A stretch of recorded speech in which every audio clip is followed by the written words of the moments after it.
नमस्कार साथियों, स्वागत है आप सबका आपके अपने YouTube channel be good classes में।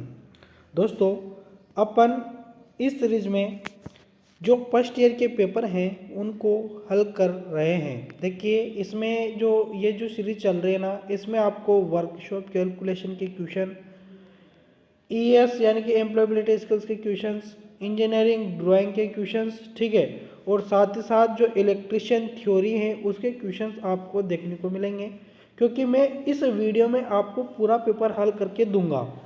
यह वीडियो आधे घंटे के लगभग हो सकता है, जिसको आप पूरा ज़रूर देखना। इसमें आपको पता चलेगा कि फर्स्ट ईयर के एग्ज़ाम में इलेक्ट्रिशियन ट्रेड से संबंधित कौन कौन से क्वेश्चंस पूछे जाते हैं। इसलिए वीडियो को अंतिम तक ज़रूर देखना। आपको ये भी पता चलेगा कि किस सब्जेक्ट से कितने क्वेश्चन आते हैं, किस टाइप के क्वेश्चंस आते हैं, और क्या पिछले साल क्या क्वेश्चन आए थे और क्वेश्चन कहाँ से पूछे गए थे। तो ये सारे के सारे क्वेश्चनों के जो जवाब है ना, आपको इस वीडियो में मिल जाएंगे। ठीक है, तो वीडियो को पूरा ज़रूर देखना, आपसे बस यही रिक्वेस्ट रहेगी।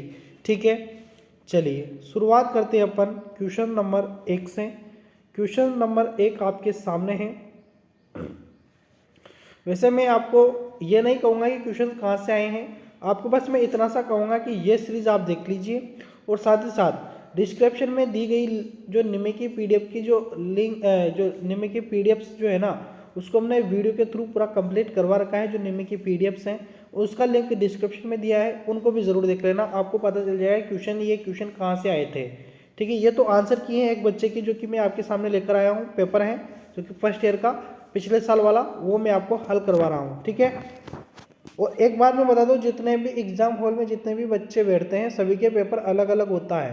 तो इस हिसाब से मान लीजिए 20 बच्चे बैठे तो 20 पेपर बन जाते हैं एक ही टाइम के, एक ही समय के, है ना। ऐसा नहीं है कि ये क्वेश्चन ऊपर नीचे हो जाते, ऐसा नहीं है। पूरे question A to Z question अलग अलग होते हैं, इसलिए आपको जितने भी पेपर थे वो सारे मैं आपको हल करवा दूंगा। इसलिए आप रेगुलर तरीके से हमारे साथ जरूर जुड़े रहिएगा।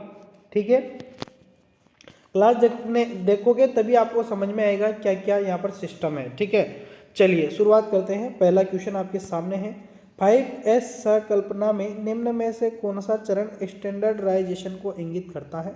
स्टैंडर्डाइजेशन को बी यानी कि 4 स्टेप ही इंगित करता है। ठीक है, देखिए प्यारे विद्यार्थियों, मैं आपको बता देता हूँ, मैंने इन क्वेश्चनों के बारे में डिटेल से अच्छे से निमे की पीडीएफ में पढ़ा रखा है, तो वहाँ पर आप डिटेल से इनको समझ सकते हैं। यहाँ पर मैं आपको डायरेक्ट ये बताने वाला हूँ इन पेपर के ज़रिए कि आपके क्वेश्चन कौन कौन से फर्स्ट ईयर में पूछे गए थे।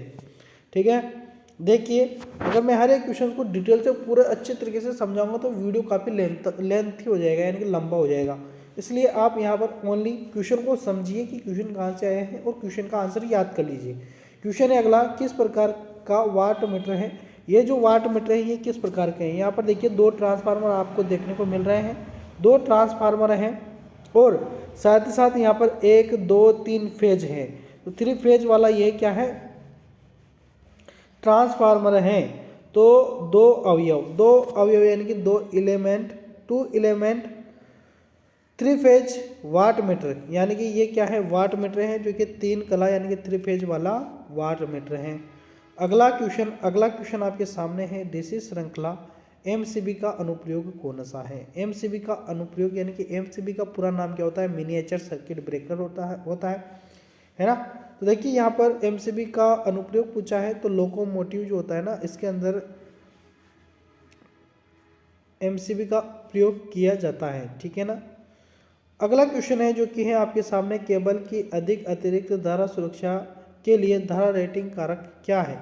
ये जो धारा रेटिंग कारक है वह है 0.81, जो कि ऑप्शन में दिया है, बी ऑप्शन में।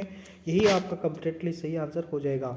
ठीक है, अगला क्वेश्चन आपके सामने है 5वें नंबर का, जो कि है फ्लड और औद्योगिक प्रकाश व्यवस्था के लिए किस प्रकार की प्रकाश व्यवस्था का उपयोग किया जाता है। तो इसके लिए डायरेक्ट लाइटिंग का उपयोग किया जाता है, यानी कि प्रत्यक्ष प्रकाश। अगला क्वेश्चन आपके सामने है, इस सड़क सुरक्षा चिन्ह का नाम क्या है। देखिए इस सड़क सुरक्षा का वैसे तो रास्ता दे नाम तो ये है ना, रास्ता दे नाम है, लेकिन ये आवश्यक चिन्ह भी है। इसको एक और नाम क्या कहेंगे, आवश्यक चिन्ह। किस कैटेगरी में आता है, तो आवश्यक चिन्ह की कैटेगरी में यह आता है। तो यहाँ पर आपका आंसर क्या होगा, आंसर होगा अपना ए ऑप्शन कंप्लीटली सही आंसर, आवश्यक चिन्ह है। ठीक है, मैंडेटरी थिंग्स। अगला क्वेश्चन आपके सामने है, खाना पकाने की सीमा में किस हीटिंग तत्व का उपयोग किया जाता है। तो देखिए, जो खाना पकाने की जो सीमा यानी कि जो हीटिंग एलिमेंट होता है ना, जो हीटर अपन कहते हैं उसको, हीटर पर अपन खाना बनाते हैं, वैसे हीटर बहुत कम यूज करते हैं क्योंकि इसका विद्युत खर्च बहुत अधिक होता है। और ये जो इसके अंदर जो स्प्रिंग लगी होती है यहाँ पर, ये होती है नाइक्रोम की। ठीक है ना। अगला क्वेश्चन आपके सामने है, केबल बिछाने की कौन सी विधि संकीर्णन क्षेत्र हेतु उपयुक्त है।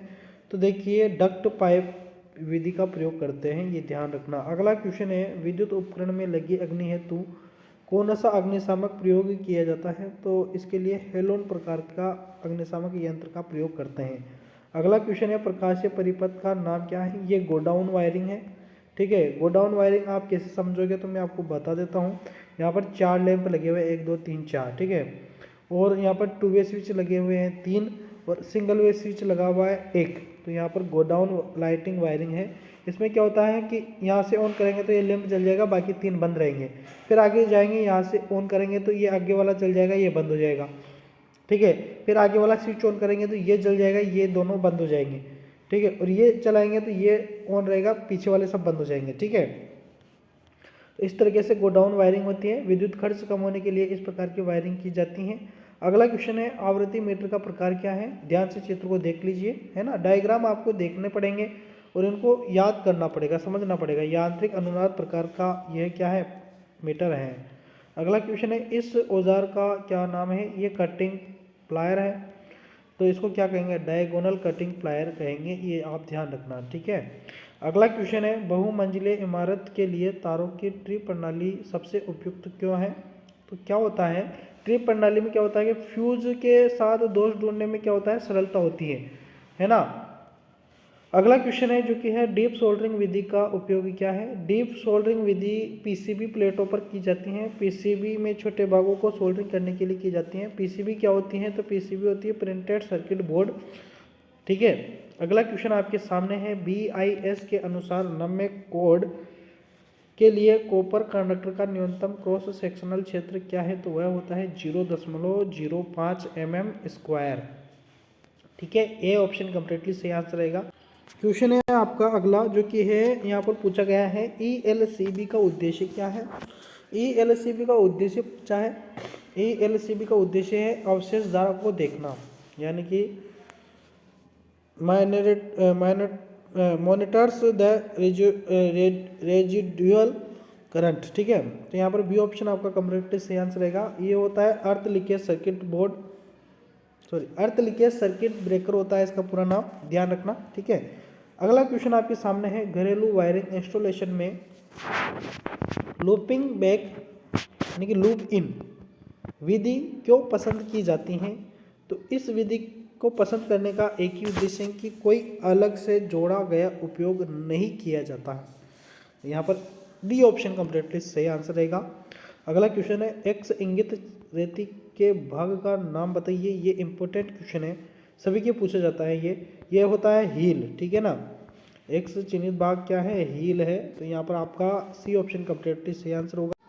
क्वेश्चन है अपना जो कि है अगला 19 नंबर, 3 कला रिएक्टिव पावर यानी कि PR को निकालने के लिए सूत्र का यानी कि लाइन वोल्टेज और लाइन धारा है। तो यहाँ पर क्या होगा, √3 लाइन वोल्टेज और लाइन धारा साइन थीटा। ठीक है, कौन सा ऑप्शन है यहाँ पर, डी ऑप्शन आपका कंप्लीटली सही आंसर होगा। ठीक है, डी ऑप्शन कंप्लीटली आपका सही आंसर होगा। अगला क्वेश्चन है, बिजली ट्रांसफार्मर में टेप चेंजिंग का उद्देश्य क्या है। टेप चेंजिंग का उद्देश्य पूछा है तो वितरण में वोल्टेज अनुपात बदले, यहाँ पर ए ऑप्शन कंप्लीटली आपका सही आंसर हो जाएगा। अगला क्वेश्चन है, बेल्टेड भूमिगत केबल में एक्स से इंगित भाग का नाम बताइए। एक्स से इंगित भाग का नाम बताना है। यहाँ पर देखिए, सर्विंग, आर्मरिंग, फिर बेंडिंग, है ना। तो ये क्या हो जाएगा, तो ये हो जाएगा लेड शीट हो जाएगा। क्या हो जाएगा, लेड शीट हो जाएगा। ठीक है, बेलने के बाद क्या आएगा, लेड शीट आएगा, मेटेलिक शीट बोलते हैं जिसको। अगला क्वेश्चन है जो कि है दोष में सर्किट को बाधित करने के लिए फ्यूज द्वारा लिया गया समय क्या है, तो वह है कट ऑफ गुणांक, यानी कि ए ऑप्शन कंप्लीटली सही आंसर। अगला क्वेश्चन है BIS के अनुसार एकल चरण घरेलू वायरिंग में तांबा अर्ध निरंतरता कंडक्टर का न्यूनतम आकार क्या है, तो इसके लिए न्यूनतम आकार है 1.5 स्क्वायर mm, यानी कि वर्ग मिलीमीटर।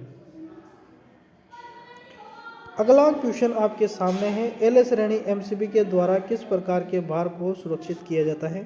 पिछले वाले पेपर में भी यह क्वेश्चन आया था, यानी कि repeated question, A option completely सही आंसर गीजर।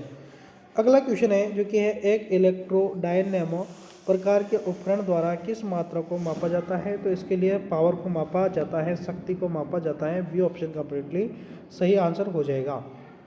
नेक्स्ट क्वेश्चन आपके सामने है गुरुत्वाकर्षण नियंत्रण के साथ प्रदान किए गए उपकरण का उपयोग करने की स्थिति कौन सी है, तो वह है ऊर्ध्वाधर स्थिति, यानी कि वर्टिकल पोजीशन।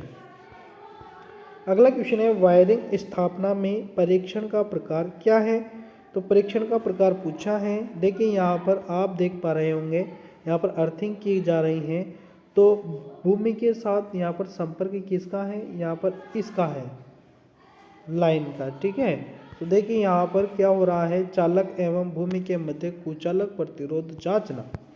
ठीक है, बी ऑप्शन सही आंसर होगा। अगला क्वेश्चन है ट्रांसफार्मर में टुकड़े टुकड़े में कोर का उपयोग करने का उद्देश्य क्या है, तो भंवर धारा हानि को कम करना, डी ऑप्शन कंप्लीटली सही आंसर हो जाएगा। अगला क्वेश्चन है कौन सा पदार्थ अणुचुंबकीय पदार्थ है, तो वह है तांबा। ठीक है, यहाँ पर डी ऑप्शन कंप्लीटली सही आंसर। अगला क्वेश्चन आपके सामने है किस प्रकार का स्विच सर्किट में उपयोग करते हैं, तो इस CD की वायरिंग में प्रयोग करते हैं अपन, क्योंकि एक लैंप को दो जगह से कंट्रोल किया जा रहा है। तो यहाँ पर क्या आंसर रहेगा, 2 वे स्विच। ठीक है, 2 वे स्विच कंप्लीटली सही आंसर होगा। अगला क्वेश्चन है मापक यंत्रों पर लोडिंग प्रभाव का कारण कौन सा पैरामीटर है, तो वह है कम संवेदनशीलता, यानी कि डी ऑप्शन सही आंसर हो जाएगा। अगला क्वेश्चन आपके सामने है 3 कला सक्रिय शक्ति की गणना करने के लिए सूत्र क्या है, यदि लाइन वोल्टेज और लाइन धारा और कला कोण थीटा है, तो वह होगा P बराबर √3 लाइन वोल्टेज लाइन धारा कोस थीटा। देखिए पहले क्या था, यहाँ पर सक्रिय शक्ति की गणना करनी है, सक्रिय शक्ति की गणना करनी है, कोस थीटा आ गया, लेकिन वहाँ पर कौन सी, तो वहाँ पर PR था, रिएक्टिव पावर। कौन सी पावर, रिएक्टिव पावर। और ये कौन सी पावर है, तो ये है एक्टिव पावर। अगर एक्टिव पावर ज्ञात करना हो तो यहाँ पर कोस थीटा आएगा, और अगर रिएक्टिव पावर ज्ञात करना हो तो यहाँ पर क्या आएगा, साइन थीटा आएगा। ये आप ध्यान रखना, ठीक है ना। अगला क्वेश्चन आपके सामने है फ्यूज कौन से प्रकार का है, यह हाई रैप्चरिंग क्षमता फ्यूज है, ये ध्यान रखना, डी ऑप्शन कंप्लीटली सही आंसर होगा। अगला क्वेश्चन है चल कुंडली मीटर के एक समान पैमाने पर होने का क्या कारण है, तो वह है विचलन बलागुण धारा के अनुपातिक हैं। अगला क्वेश्चन आपके सामने है उच्च आवृत्ति अनुप्रयोगों के लिए किस प्रकार के ट्रांसफार्मर का उपयोग किया जाता है, तो इसके लिए फेराइट कोर ट्रांसफार्मर का उपयोग किया जाता है। बी ऑप्शन यहाँ पर सही आंसर आपका हो जाएगा। अगला क्वेश्चन है जो कि है कौन सा नियम कहता है कि बंद विद्युत परिपथ में लगाया गया वोल्टेज पात के योग के बराबर होता है, तो किरचॉफ का दूसरा नियम होता है, यह वोल्टेज के लिए लगता है, और एक और किरचॉफ का पहला नियम है जो कि धारा के लिए लगता है, ठीक है ना। अगला क्वेश्चन है जो कि है फॉर्म फैक्टर का सूत्र क्या है, फॉर्म फैक्टर का सूत्र पूछा है जो कि है इफेक्टिव वैल्यू बराबर एवरेज वैल्यू, ठीक है, प्रभावी मान बटा औसतन मान। अगला क्वेश्चन है जो कि है आपके सामने भारत में AC की आपूर्ति की आवृत्ति क्या है, तो यह है 50 हर्ट्ज, ठीक है। तो यहाँ पर आपके 38 क्वेश्चन इलेक्ट्रिशियन थ्योरी के कंप्लीट होते हैं। अब आते हैं अपन वर्कशॉप कैलकुलेशन के क्वेश्चनों पर। वर्कशॉप कैलकुलेशन का पहला क्वेश्चन है 1 इंच में कितने मिलीमीटर होते हैं, तो 25.4 मिलीमीटर होता है। अगला क्वेश्चन है साइन थीटा किसके बराबर होता है? तो साइन थीटा ऑपोजिट साइड बटा हाइपोटेन्यूज। यहाँ पर आपका ए ऑप्शन कंप्लीटली सही आंसर हो जाएगा। अगला क्वेश्चन है 529 का वर्गमूल क्या है? तो 23 को 23 से इंटू करना, यही क्या है? वर्गमूल है। ठीक है, 529 आ जाएगा। 23 को 23 से गुणा करोगे तो पानी के विशिष्ट ऊष्मा का मान क्या है? तो पानी के विशिष्ट ऊष्मा का मान 1 है। अगला क्वेश्चन है इनमें से मूलभूत इकाइयाँ कौन सी हैं? मूलभूत इकाई पूछी है तो वह है लंबाई, द्रव्यमान और समय। अगला क्वेश्चन है तृतीय ऑर्डर लीवर का कौन सा उदाहरण है? तो यहाँ पर आपका आंसर होगा फोरसेप्स। ठीक है, अब आते हैं इंजीनियरिंग ड्राइंग के क्वेश्चंस, क्योंकि 6 क्वेश्चन वर्कशॉप कैलकुलेशन के थे जो कंप्लीट हो चुके हैं। 6 क्वेश्चन अब इंजीनियरिंग ड्राइंग के भी कंप्लीट कर लेते हैं। देखिए क्वेश्चन है मानक के अनुसार सर्कल में कौन सा आयाम सही ढंग से चिन्हित है? तो ये मैंने पिछले वाले वीडियो में भी आपको समझाया था, अब समझाने की कोई ज़रूरत नहीं है। यहाँ पर कौन सा आंसर सही है? डी ऑप्शन सही है। रेगुलर तरीके से क्लास से देखें तो आपको अच्छे से समझ में आएगा, हर एक क्वेश्चन अच्छे से आपको याद होगा। अगला क्वेश्चन है ये पारंपरिक प्रतीक का पता लगाइए, ये किसका प्रतीक है? तो ये किसका है? जल का है ना, जल का यानी कि पानी का है। तो यहाँ पर क्या आ जाएगा? अपना वाटर, अपना कंप्लीटली सही आंसर हो जाएगा। अगला क्वेश्चन है जो कि है एक मानक अभ्यास के रूप में कौन सी शीर्ष ब्लॉक स्थिति सही है? तो यही आपका कंप्लीटली सही आंसर होगा। बाकी में क्यों सही नहीं है? हमेशा ध्यान रखना है टाइटल जो टाइटल जो बॉक्स होना है ये हमेशा यही होता है ना, इसी कॉर्नर में होता है, इसी कोने में होता है।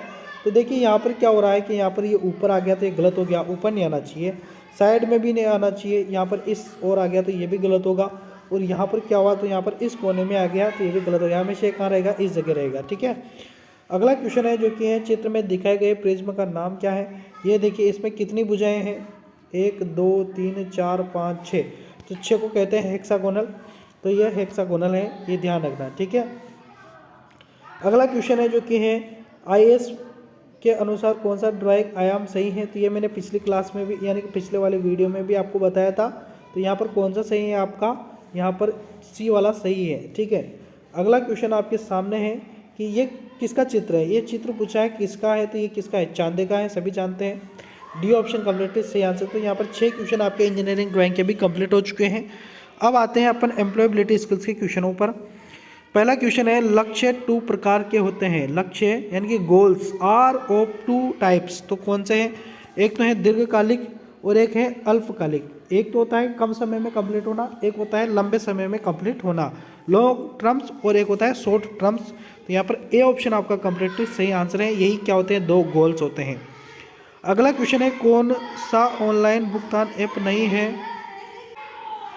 यहाँ पर ऑनलाइन भुगतान ऐप नहीं है, ये आप भी जानते होंगे कि कौन सा नहीं है। इंडियन पे कोई सा भी नहीं है। ये हुगले यहाँ पर ये गलत लिखा गया है, थोड़ा सा टाइपिंग मिस्टेक है, और बच्चे ने बेचारे ने यही सही करके है कि हुगले कौन सा है। यहाँ पर थोड़ा सा टाइपिंग मिस्टेक है, इसका खामियाजा आपका गलत आंसर हो सकता है। ये क्या है? गूगल पे है।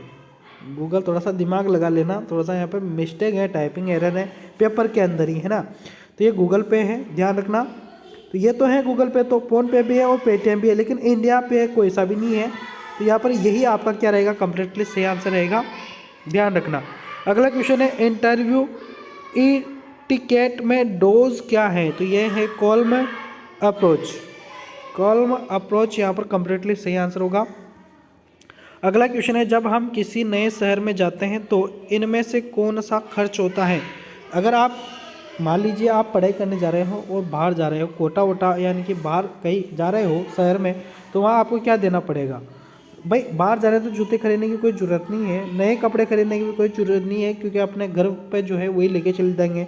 किताबें खरीदने की भी कोई ज़रूरत नहीं, किताबें अपन जो बाहर पढ़ी घर पे हैं वही ले लेंगे। लेकिन वहाँ पर एक चीज़ तो देनी पड़ेगी आपको, आवास का किराया यानी कि कमरा किराया तो देना ही पड़ेगा। ठीक है, डी ऑप्शन कंप्लीटली सही आंसर यहाँ पर रहेगा। अगला क्वेश्चन है आपका इंटरनेट पर की गई एक अवैध गतिविधि को कहा जाता है, तो उसको कहते हैं साइबर क्राइम। क्या कहते हैं अपन? साइबर क्राइम कहते हैं।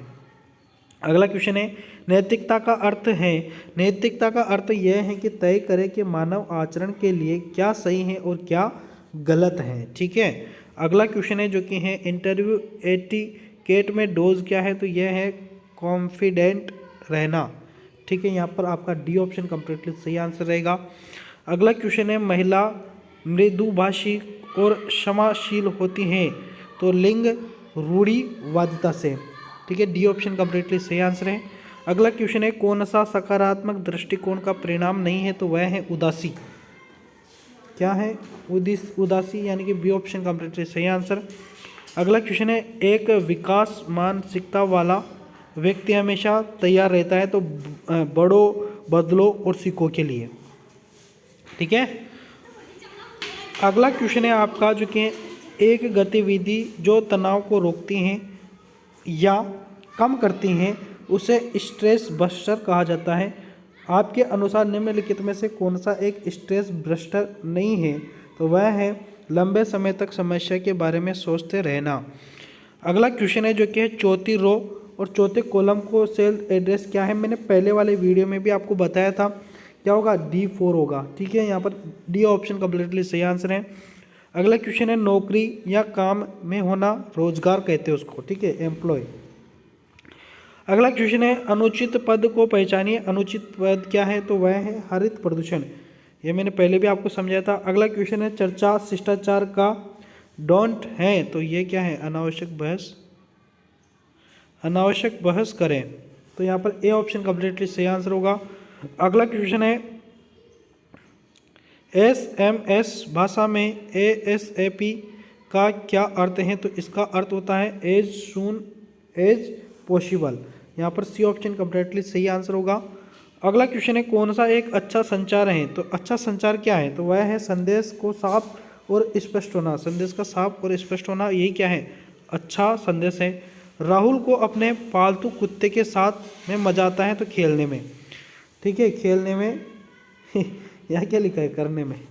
राहुल को अपने पालतू कुत्ते के साथ, गलत है, शब्द बहुत गलत है। यहाँ पर है लिखने में, राहुल को अपने पालतू कुत्ते के साथ लिखने में मजा आता है, और यहाँ पर आता है धुलने में, धुलाने में, ये गलत है। यहाँ पर खेलना सही है, खेलने में मजा आता है। अगला क्वेश्चन है पब्लिक स्पीकिंग की 3 P क्या है, तो पब्लिक स्पीकिंग यानी कि बोलने की, संचार की क्या है, तो यह है प्रिपेयर, प्रैक्टिस और परफॉर्म। यहाँ पर आपका सी ऑप्शन कंप्लीटली सही आंसर होगा। अगला क्वेश्चन है मौखिक संचार ओरल कम्युनिकेशन का कौन सा लाभ नहीं है, तो वह है it is for records. B option completely सही आंसर हो जाएगा। अगला क्वेश्चन है जो कि है इनमें से कौन से दस्तावेज अंतर्राष्ट्रीय यात्रा के लिए अनिवार्य रूप से आवश्यक नहीं है, तो वह है बिजली का बिल। ठीक है, अगला क्वेश्चन है जो कि है पेस्ट कमांड के लिए शॉर्ट की कुंजी क्या है, तो वह है कंट्रोल V, यानी कि सी ऑप्शन कंप्लीटली सही आंसर होगा। अगला क्वेश्चन है NAPS का मतलब क्या है, तो यह है नेशनल अप्रेंटिसशिप प्रमोशन स्कीम। यहाँ पर बी ऑप्शन कंप्लीटली सही आंसर आपका हो जाएगा। अगला क्वेश्चन है बड़े अक्षर का प्रयोग कब किया जाता है, तो बड़े अक्षर का जो प्रयोग है ना, वह किया जाता है एक वाक्य की शुरुआत में, व्यक्ति के नाम पर और स्थानों के नाम पर, यानी कि कैपिटल वर्ड की बात कर रहा है ये। कैपिटल वर्ड हमेशा आपका अगर नाम लिखना है ना, तो नाम लिखते हैं ना, तो नाम पर भी क्या होगा, कैपिटल वर्ड आएगा फर्स्ट में। व्यक्ति का नाम हो, स्थान का नाम हो, या एक वाक्य की शुरुआत हो, तो क्या आएगा, कैपिटल। जैसे कि यहाँ पर W क्या है, कैपिटल में है। ठीक है, यहाँ पर Q किस में है, कैपिटल में। ठीक है, ये ध्यान रखना। ऑल द अबव यहाँ पर कंप्लीटली सही आंसर है। अगला क्वेश्चन है बोलने में बाधा क्या डालता है, तो बोलने में बाधा डालता है घबराहट। घबराहट में आप अच्छे से नहीं बोल पाते। तो यहाँ पर आपके 75 क्वेश्चन मैंने आपको करवा दिए हैं। नेक्स्ट क्लास में फिर हाजिर होंगे और फिर आगे क्वेश्चनों को नए पेपर के साथ करने की कोशिश करेंगे। तो चैनल को अगर आपने सब्सक्राइब नहीं किया है ना, तो कर लें, आपका ही फ़ायदा है, आपका ही भला है, इसमें आपका कोई पैसा नहीं लग रहा है। और फिर अगर आपको नहीं करने की हेकड़ी में रहना, तो फिर तो कोई दिक्कत नहीं है। साथ ही वीडियो अगर आपको पसंद आया है तो रिक्वेस्ट बस यही रहेगी, अगर आप इतने लंबे समय तक वीडियो पर रहे हैं तो वीडियो को लाइक ज़रूर करना और अपने मित्रों तक जरूर इसको शेयर कर देना। मिलेंगे नेक्स्ट वीडियो में, तब तक के लिए धन्यवाद, शुक्रिया।